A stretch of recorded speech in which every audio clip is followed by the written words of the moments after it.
This photo is called Behind the Tracks, It was posted by Anad Kazim. and this is for our project for Macaulay Seminar 1, The Arts of New York.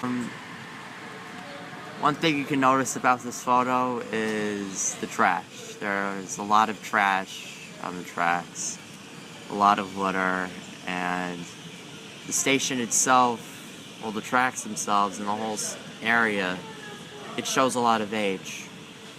A lot of age.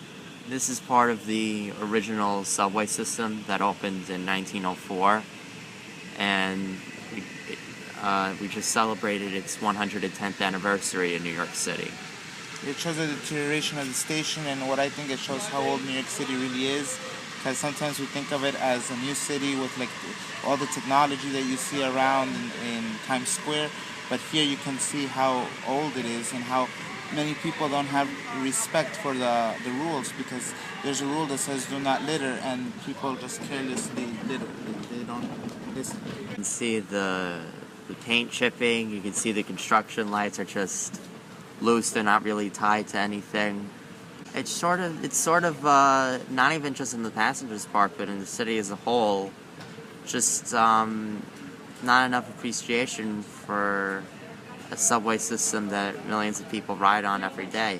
That's how we got here today.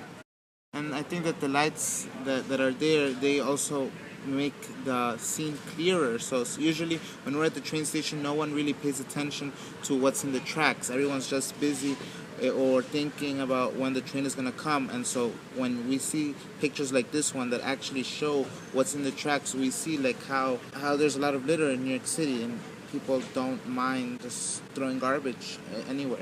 Not even just the litter. If you notice those tracks in the middle, those are tracks that were probably used for construction. So many people don't realize is that there's a lot of maintenance going on within the MTA, even as you ride the subway.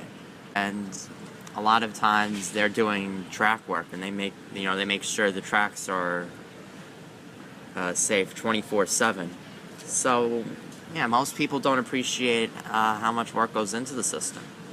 Something that people should appreciate. This photo was taken outside the Met. We had a trip for our seminar a little bit earlier in the year. It was posted by Tala Azar. So, in this photo, there are a lot of people walking by. There are people with shopping bags from the museum. And yeah, there's one person who's playing a saxophone. Each person that's walking past this man seems to be in his or her own world. No one is actually like paying attention to the guy.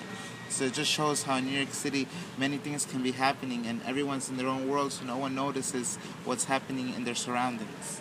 The main reason for that being, most people in New York are always in a rush. Oh, I don't have time to do this. I don't have time to do that. Yeah, I mean, every part of New York City, there's always something going on. There's always something to appreciate if you would take the time to appreciate it. Yeah, I remember when we went to the Met and I heard one of the songs that this man was playing on his saxophone. It was very nice, but no one else noticed. And when he finished, no one even clapped or gave him money gave him a donation.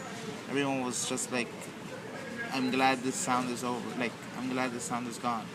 Yeah, and if you look, the couple that's walking towards the picture, the girl is kind of looking at him like, what is this guy doing?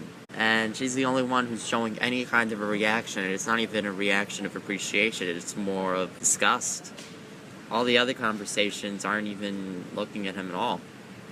So I guess that's really the lesson to be learned from both photos shown here, or any photos on the My City Journal.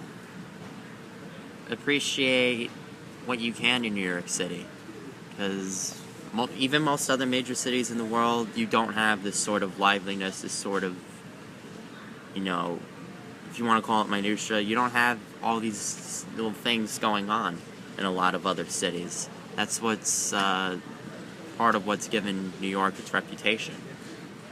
I remember this man was a war veteran, so it just shows how it makes me wonder, what is he doing here now, playing the saxophone and asking for donations? Like, aren't war veterans supposed to receive, I don't know, money for their service to the United States? That's a whole separate discussion, but really, we should be appreciating everything that we see in the city and not take it for granted.